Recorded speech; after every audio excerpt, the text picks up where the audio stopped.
पिछले कई दिनों से अगर जम्मू की खासकर बात करें तो कोविड-19 की वजह से मरने वालों की संख्या काफ़ी बड़ी है और उसमें लगातार ये प्रयास किए जा रहे हैं कि क्या-क्या ऐसी चीज़ें हम कर सकते हैं ताकि कोविड-19 से मरने वालों की संख्या कम हो और स्थिति जो है वो कंट्रोल की जा सके। लॉकडाउन भी है और कई सारी ऐसी प्रॉब्लम जो है वो आम स्तर पर भी आ रही हैं। अगर बात करें टेस्टिंग के स्तर पर तो रैट से लेकर आरटी-पीसीआर, एचआरसीटी कई सारे ऐसे टेस्ट हैं जिनसे ये डिटेक्ट किया जाता है कि कोरोना वायरस जो है वो किस पेशेंट को है और उसके बाद क्या-क्या इलाज जो है वो उसका करना है। बट अब गवर्नमेंट मेडिकल कॉलेज जो है वो इससे भी आगे बढ़कर बायोमार्कर टेस्ट जो है वो अब करने जा रहा है, जिसमें कि पेशेंट्स को काफ़ी ज़्यादा फ़ायदा होने वाला है और इस पर हम बातचीत करेंगे कि ये टेस्ट क्या है और उसके क्या फ़ायदे होने वाले हैं और इससे क्या जम्मू में जो मोर्टेलिटी रेट है उसमें गिरावट आ सकती है। हमारे साथ बातचीत में डॉक्टर एएस भाटिया साहब मौजूद हैं, biochemistry head. Sir, biomarker test सबसे पहले तो ये बताएं कि ये क्या है, क्योंकि हमने देखा कई सारे और टेस्ट भी कोविड पेशेंट्स के किए जाते हैं। बायोमार्कर वहाँ पर क्या रोल निभाने वाला है? हाँ, शरद जी, सबसे पहले एक पेशेंट आता है, उसको हम आइडेंटिफाई करते हैं ये कोरोना पॉजिटिव है और नेगेटिव है। उसमें आप आरटी-पीसीआर करते हैं, रैपिड एंटीजन टेस्ट करते हैं या सीनेट करते हैं। अब जब वो पॉजिटिव हो गया तो हम उसको कह देते हैं कि ये कोरोना पॉजिटिव पेशेंट है और उसकी ट्रीटमेंट शुरू हो जाती है। अब बायोमार्कर का रोल इसमें आ जाता है। जब आपने एक पेशेंट को बोल दिया आरटी-पीसीआर से ये पॉजिटिव है, अब उस पेशेंट को जब ट्रीटमेंट पे डालना तो हर डिज़ीज़ को हम कैटेगरी में डिवाइड करते हैं। क्या ये डिज़ीज़ माइल्ड है, ये मॉडरेट है या सीवियर है। ये बायोमार्कर टेस्ट हैं, ये हमारे बॉडी में कोरोना वायरस के आने से कुछ केमिकल्स रिलीज़ होते हैं हमारी बॉडी में। जैसे अभी तक तो सभी को पता चले कोरोना वायरस क्या करता है कि ये ब्लड को भी क्लॉट करता है, ठीक है, और इन्फ्लेमेशन करता है, आपके हार्ट को मायोकार्डाइटिस करता है, आपका इम्यून सिस्टम को डैमेज करता है। और ये टेस्ट हमें 3rd, 4th, 5th डे को जब पॉजिटिव रिपोर्ट आ जाती है तब हम करते हैं। इसमें 6-7 टेस्ट हैं, जैसे इसमें D dimer, interleukin 6, procalcitonin, CRP, CPK, LDH. जब हमने डी डाइमर किया 4th डे में और किसी पेशेंट का डी डाइमर, ये नॉर्मल वैल्यू हम लेते हैं 200 से कम, 200 से कम, किसी पेशेंट का डी डाइमर आ जाता है 1000 4th डे को, तो हमें ये उसी समय पता चल गया कि ये इस पेशेंट में ब्लड की क्लॉटिंग शुरू हो गई है। तो उस पेशेंट को एंटीकोगुलेंट की हैवी डोजेस डाली जाती हैं, हिपेरिन दिया जाता है, ओरल एंटीकोगुलेंट दिए जाते हैं, जिससे वो डिजीज़ सीवियर होने से बच सकती है। इसी तरह सी रिएक्टिव प्रोटीन, प्रोकैल्सिटोनिन, ये इन्फ्लेमेशन को बताते हैं। अगर ये वैल्यू ज़्यादा आती हैं तो पेशेंट को स्टीरॉइड्स पे डाला जाता है और फिर मॉनिटरिंग करने के लिए क्या आपने जो मेडिसिन डाली पेशेंट रिस्पॉन्ड कर रहा है, 4 दिन के बाद रिपीट करेंगे। अगर ये फिर भी बढ़ते गए तो that means patient is not responding to your treatment. अगर ये कम होना शुरू करे दैट मीन्स आपका जो ट्रीटमेंट प्रोटोकॉल है वो ठीक है और पेशेंट रिस्पॉन्ड कर रहा है। इन टेस्ट से हम सीरियस और नॉन सीरियस पेशेंट को डिफ्रेंशिएट करते हैं और ये टेस्ट वेरी इंपॉर्टेंट और ये हेल्प करते हैं टू रिड्यूस द मोर्टेलिटी। हमें आज पता चलेगा कि 3 दिन के बाद ये पेशेंट सीरियस होने वाला है, तो अगर आज हम एक्शन करेंगे वो 3 दिन के बाद जो उसको सीरियसनेस होनी थी वो हम प्रिवेंट करते हैं। जी, इसके अलावा सर कितनी बार ये टेस्ट करना ज़रूरी है? जिस तरह से आपने बताया कि 4 दिन बाद ये टेस्ट करना ज़रूरी है, तो कितनी बार ये टेस्ट किया जाता है रेगुलरली ताकि जो पेशेंट है उसे पता लगाया जा सके कि अब कंडीशन क्या बन रही है? नॉर्मली सर जी, हम ये 4th डे को हम 4th और 6th डे के बीच में डी डाइमर करते हैं, ठीक है। 4th और 6th डे में जब हमने डी डाइमर किया फिर 48 to 72 आवर्स के बाद इसको रिपीट किया जाता है, ठीक है। हमारी सरकार ने, हमारे फाइनेंशियल कमिश्नर साहब अतुल डुल्लू जी है, हमारी प्रिंसिपल डॉक्टर शशि सूदन है, तो इनका पूरा कोऑपरेशन रहा इन टेस्टों में और ये टेस्ट मेडिकल कॉलेज में बिल्कुल फ्री किए जा रहे हैं। इसके लिए किसी से भी कोई एक पैसा नहीं ले जा, जबकि अगर यही आप टेस्ट अगर बाज़ार से करवाएंगे ये 6000 से 8000 रुपये में टेस्ट आपको पड़ते हैं। तो अब जैसे ये पैंडेमिक की सिचुएशन है, अब मुझे ये समझने की कोशिश कीजिए, एक परिवार में 4 से 5 लोगों को कोरोना हो जाता है और उनको कहा जाए अगर ये बाहर से करवाओ तो 8000 रुपये एक टेस्ट होगा, 5 लोग हैं तो उसका 40,000 रुपया पहले 4th डे को, फिर आपने 3 दिन के बाद फिर रिपीट कराना है तो 40,000 रुपया फिर। दैट मीन्स 5 लोग अगर एक परिवार में ग्रस्त हैं उनका 80,000 रुपया सिर्फ इन मार्कर्स में, और इसके अलावा दूसरे टेस्ट तो 1 लाख। एक तो कोरोना मारेगा और दूसरा ये कॉस्ट मारेगी। तो इसके लिए जो था हमारा प्रपोजल था, हमने लास्ट ईयर से शुरू किया, तो फाइनेंशियल कमिश्नर श्री अतुल डुल्लू जी हैं, उन्होंने पूरा सपोर्ट किया, तो ये फ्री ऑफ कॉस्ट हो रहे हैं, इनसे कोई पैसा नहीं लिया जा रहा। कोई भी कोविड पेशेंट है, कोविड सस्पेक्टेड पेशेंट है, तो उसमें किसी से कोई भी चार्ज नहीं लिया जा रहा। इसके अलावा सर अभी कुछ दिन पहले डिवकॉम साहब ने भी एक कमेटी भी बनाई है जिसमें कि ये भी मैंने ये मॉनिटर किया जाएगा कि जो प्राइवेट लैब्स हैं वो कितना चार्ज करेंगी, उस पर कितना कंट्रोल होगा, क्योंकि हम देख रहे हैं जिस तरह से आपने भी कहा पेशेंट के लिए काफ़ी मुश्किल हो जाता है, ऑलरेडी कई सारी प्रॉब्लम्स हैं, उसको दवाइयाँ भी लेनी हैं और टेस्ट भी ये करवाना पड़ता है, तो उसकी मॉनिटरिंग के लिए भी काम किया जा रहा है। हाँ, बिल्कुल। हमारे डिवकॉम साहब ने परसों एक कमेटी बनाई थी जिसमें मैं भी एक मेंबर था। हमारे director health doctor Renu Sharma ji हैं, एडिशनल डिवकॉम कमल शर्मा जी वो भी थे। तो हमने काफ़ी रेट्स लिए, प्राइवेट लैब्स के रेट लिए, फिर हमने एक टेस्ट पे कितनी कास्ट आती है करने में, तो हमने वो भी किया। तो हमने अपनी रिपोर्ट डिवकॉम साहब को कल शाम को सबमिट कर दी है, जिसमें हमने रेट्स के ऊपर एक कैपिंग का प्रपोजल दिया गया है। और सबसे बड़ी बात, मैं आपके थ्रू, आपके माध्यम के थ्रू, ये हमारे जो प्राइवेट लैब्स हैं, नर्सिंग होम्स हैं, केमिस्ट हैं, सैनिटाइज़र बेचने वाले हैं, मास्क बेचने वाले हैं, उन सब से एक हाथ जोड़कर रिक्वेस्ट है कि pandemic is an time to serve our own people. Pandemic is not a time to make fortunes. इस समय में पैसा नहीं कमाना, आप उतना पैसा कमाइए जिससे आपकी एस्टेब्लिशमेंट चले, मुनाफा मत कमाइए। इस समय ज़िंदा रहने की लड़ाई है।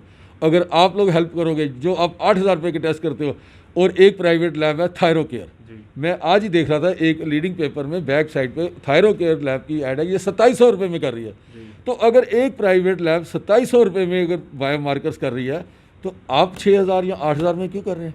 आप 3,000 में कर दीजिए, 3,500 में कर दीजिए। अगर एक ऑर्गेनाइजेशन 2700 में कर रही है और आप कहते हो कि हम महंगी में करेंगे, 8,000 में करेंगे, तो आपका नेशनलिज्म कहाँ गया? कहाँ को गई आपकी मातृभक्ति जो जागती है कभी कभी? यही वक्त है। आपको क्या जंग होगा तब आप जागोगे? क्या चाइना हमला करेगा तब आप जागोगे? क्या पाकिस्तान हमला करेगा तब जागोगे? ये एक जंग है। इस समय आपने अपने नेशनलिज्म दिखाना है। आप अपने घर से निकलिए, पैसा कमाने की मत सोचिए, कम और गरीब लोगों की मदद कीजिए। क्या सर इस टेस्ट की अगर बात करें तो क्या जो हॉस्पिटलाइज पेशेंट नहीं है, जो घर में होम आइसोलेशन में, क्या उनको भी ये टेस्ट कराने की जरूरत पड़ती है? हाँ बिल्कुल, जो भी पॉजिटिव है, जो भी पॉजिटिव है वो हमारे हॉस्पिटल में आए और यहाँ पे अपना 4th 5th डे के अपने टेस्ट करवाए, जो भी पॉजिटिव। जी, इसके अलावा अगर हम बात करें सर, कुछ दिन से हम देख रहे हैं जिस तरह से मोर्टेलिटी रेट जम्मू में काफ़ी ज़्यादा बढ़ा है, एक्सपर्ट्स की टीम भी आई, पूरी सारी मैनेज किया जा रहा है।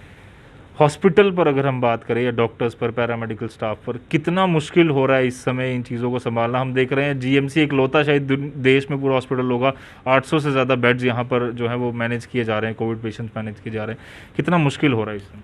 ये देखिए जी, मुश्किल बहुत है। हमारे जो हेल्थ केयर वर्कर्स हैं उसमें टेक्नीशियंस हैं, नर्सिस हैं, पैरामेडिकल स्टाफ है, हमारे जूनियर डॉक्टर्स हैं, ये पिछले 1.5 साल से कंटिन्यूस जंग में बैठे हुए हैं।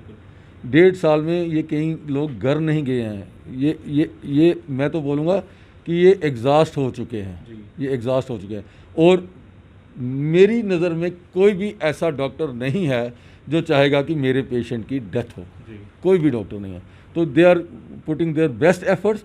अब दूसरी प्रॉब्लम जो इस बार हमने फेस की कि लोग, जब हमने RT-PCR से पॉजिटिव कर दिया, होम आइसोलेशन में चले गए, घर में जाके वो घर हॉस्पिटल आते ही नहीं है। हॉस्पिटल में आते हैं 7 डे 8 डे, और जो कोरोना है उसकी फेजेस हैं 2, first 6 days, then next 6 to 8 days. First 6 days में कुछ नहीं होता, फर्स्ट 6 डेज में कोई डेथ नहीं होती है। फर्स्ट 6 डेज में सिर्फ सिम्टम है, बुखार हल्का सा, आपने टैबलेट का ठीक हो गए। कॉम्प्लिकेशन स्टार्ट होती है फ्रॉम 6 to 14 डे के बीच में। जब हमने कहा हमने 4th डे और 5th डे को मार्कर्स करते हैं, फिर 48 आवर्स के बाद करते हैं, वो क्यों करते हैं? हम 2nd डे को क्यों नहीं करते? क्योंकि first 6 days they are a safe period. 6 to 14 day का जो पीरियड है वो कॉम्प्लिकेशंस का है, मायोकार्डाइटिस हो जाएगा, साइटोकाइन स्टॉर्म हो जाएगा। तो ये लोग जो पहले 6 दिन आराम से घर में हुआ ही कुछ नहीं, हुआ ही कुछ नहीं, फिर अगले 3 दिन और घर में बैठे रहते हैं। Then when they report to the hospital, उनकी ऑक्सीजन होती है 70 65, तो ऑलरेडी डैमेज हो चुकी है। और यहाँ पे तो कहीं ब्रॉड डेड लाए जा रहे हैं, ब्रॉड डेड है। तो अगर आप 2nd डे को या जिस दिन पॉजिटिव हो तो उसी दिन आप अपने डॉक्टर को कंसल्ट कीजिए, मेडिसिन शुरू कीजिए। मेडिसिन शुरू करने से बहुत इफेक्ट है। मैंने पिछले 1.5 साल में कम से कम 1000 लोगों को मेडिसिन पीपल वालों से जो प्रिस्क्राइब मेडिसिन मैंने की है, और मुझे लगता है 99.5% जो है रिकवरी रेट मैंने देखा है, उसमें मॉर्टेलिटी नहीं देखी है, जिन्होंने ध्यान रखा है और जिन्होंने वक्त पे मेडिसिन ली है। बट सेल्फ मेडिकेशन में सर कई सारे लोग चले जाते हैं कि अपनी मर्जी से कुछ स्टेरॉइड भी वो ले रहे हैं, जिसकी वजह से वो प्रॉब्लम भी क्रिएट हाँ, वो गलत है। स्टीराइड को शुरू, जैसे हमने बोला ना आपको, हम बायोमार्कर्स कर रहे हैं, सी रिएक्टिव प्रोटीन है।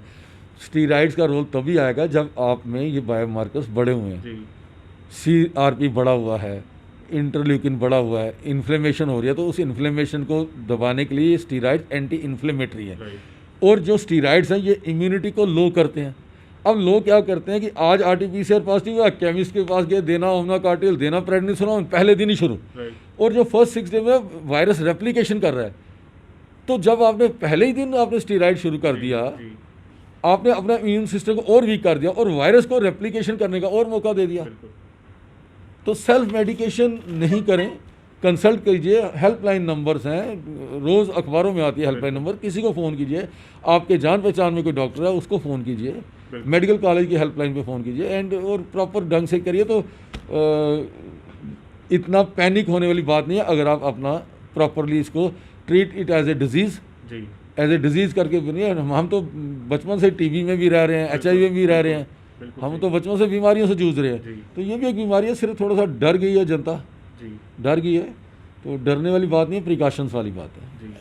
सर बायोमार्कर टेस्ट की बात करें, पिछली बार भी आपकी लैब जो है वो टेस्ट कर रही थी, बट इस बार जब सेकंड वेव है, डबल म्यूटेंट है, कितना ज़्यादा ज़रूरी हो जाता है ये टेस्ट? क्योंकि क्या पिछली बार इसकी ज़रूरत नहीं पड़ी या इस बार ज़्यादा ज़रूरत पड़ रही है? शर जी, हमने ये लास्ट ईयर शुरू कर दिया था, लास्ट ईयर मई अप्रैल में हमने ये टेस्ट शुरू कर दिए थे, लेकिन तब इनकी इतनी ज़रूरत महसूस नहीं की गई क्योंकि मोर्टेलिटी रेट कम था, पेशेंट कम सीरियस है। तो अगर पिछली बार हम एक दिन में 100 पेशेंट का कर रहे थे, आज हम एक दिन में 500 पेशेंट का कर रहे हैं। तो इस बार इसका ज़्यादा ज़रूरत महसूस की है हमारे क्लिनिशियंस ने, हमारे डॉक्टर्स ने। और हमें अब तो बाहर से, उधमपुर से भी सैंपल आ रहे हैं, रजौरी से आ रहे हैं, डोडा से आ रहे हैं, जो वहाँ के पेशेंट हैं, वहाँ के हॉस्पिटल्स हैं। तो मिलिट्री हॉस्पिटल से भी 1-2 बार सैंपल आ गए। तो हमारे पास कोई भी कोविड पॉजिटिव है तो as per the government guidelines Covid positive कोई भी होगा हम टेस्ट करेंगे उसको। सर इसके अलावा अब ये तो होगी सारी जो बातें कि हमने ये आगे क्योर लेवल पर, अब अगर प्रिवेंशन या प्रिकॉशन लेवल पर बात करें ताकि लोग हॉस्पिटल ही ना आए, उसके लिए क्या लोगों को करना चाहिए? क्या ऐसे मेजर्स हैं जो लोग अगर एहतियार करते हैं तो उम्मीद है कि कोविड केसेस भी कम आएंगे और हॉस्पिटलाइज भी लोग कम होंगे? सबसे पहले कि जो हैप्पी हॉलीडे इन्होंने मनाना शुरू कर दिया था फर्स्ट वेव के बाद, वो ख़त्म कीजिए। लोग पत्नीटॉप जाना शुरू हो गए थे, लोग बैंकेट हॉल में जाना शुरू हो गए, शादियाँ आपने देखा होगा मार्केट में, और वो एक बड़ा रीज़न बना है हमारा जो सर्ज एकदम तेज़ आया। फर्स्ट वेव में आपको याद होगा लॉकडाउन बड़ा स्ट्रिक्ट था, लोग डरे हुए थे, लोग बाहर नहीं आ रहे थे। जैसे ही फर्स्ट वेव खत्म हुई, लोगों ने समझा कोरोना चला गया, गो कोरोना बोलते थे ना, गो कोरोना गो कोरोना, तो गो कोरोना, कोरोना गया नहीं था। वो सेकंड वेव तो पेंडेमिक की आनी थी और थर्ड भी आएगी। जैसे 1919 का स्पेनिश फ्लू की हिस्ट्री है, वो 3 वेव्स आई थी और सेकंड और थर्ड ज़्यादा सीरियस थी, वही हम देख रहे हैं। तो प्रिकॉशन अब तो बच्चे को पता है, सैनिटाइजेशन, डिस्टेंसिंग, मास्क पहनना और हाइजीन मेंटेन करना, गुड डाइट अच्छी रखना, इम्यून बूस्टर, अपने इम्यून सिस्टम को रखिए, जो भी घर में मिलता है अच्छा खाने के लिए खाइए, प्रोटीन रिच डाइट खाइए। तो अपना ध्यान रखें और ज़्यादा भीड़ भाड़ वाले इलाके में ना जाएं, जहाँ तक पॉसिबल हो सके। हमें तो आना है हॉस्पिटल, हम डॉक्टर हैं, आपको आना है बाहर, आप जर्नलिस्ट हो, लेकिन जो आम जनता नौकरी करती है, टीचर है, उनको घर में बैठे हैं, वो क्यों बाहर आते हैं? वो जितना बाहर आएंगे उतना हमारा काम बढ़ेगा और उतना हम घर नहीं जा पाएंगे। बिल्कुल, ये सब पर एक काफ़ी बड़ा लोड जो है वो पड़ा हुआ है और जिस तरह से डॉक्टर्स है, पैरामेडिकल स्टाफ है, पूरी तरह से कोशिश कर रहे हैं कि इस जंग में जो ये लड़ाई है वो इंसान जीते और एक जो वायरस है उसे हम हराएं। बट उसके लिए जो ये अपने लेवल पर तैयारियां कर रहे हैं, उससे पहले हमारे लिए ज़रूरी है कि जो हमारा छोटा सा काम है, प्रिकॉशंस और अपने जो कोविड अप्रोप्रिएट बिहेवियर है उसे सख्ती से फॉलो करना, वो हम करते रहेंगे तो उम्मीद है कि कोरोना की ये जंग हम ज़रूर जीतेंगे। बाकी ये जो अलग अलग एक्सक्लूसिव इंटरव्यूज़ कर कर हम ये कोशिश करते हैं कि जो प्रिपरेशंस हैं एडमिनिस्ट्रेशन लेवल पर, हेल्थ डिपार्टमेंट लेवल पर, वो किस तरह से हो रही हैं ताकि लोगों में भी एश्योरेंस जाए कि गोवन मेडिकल कॉलेज में लोग पूरी तरह से ठीक होकर घर जा रहे हैं और 95% से ज़्यादा लोग जो हैं वो पूरी तरह से ऐसे हैं जिनको हॉस्पिटल आने की ज़रूरत भी नहीं पड़ती। पैनिक मत होइए, प्रिकॉशन लेते रहिए। बाकी डॉक्टर्स और पैरामेडिकल स्टाफ पूरी तरह से कोशिश कर रहा है कि अगर आप यहाँ आते हैं तो आपका ख्याल ज़रूर रखा जाएगा। कैमरा पर्सन साहिल शर्मा के साथ Rajat Vora, the News Now, Jammu.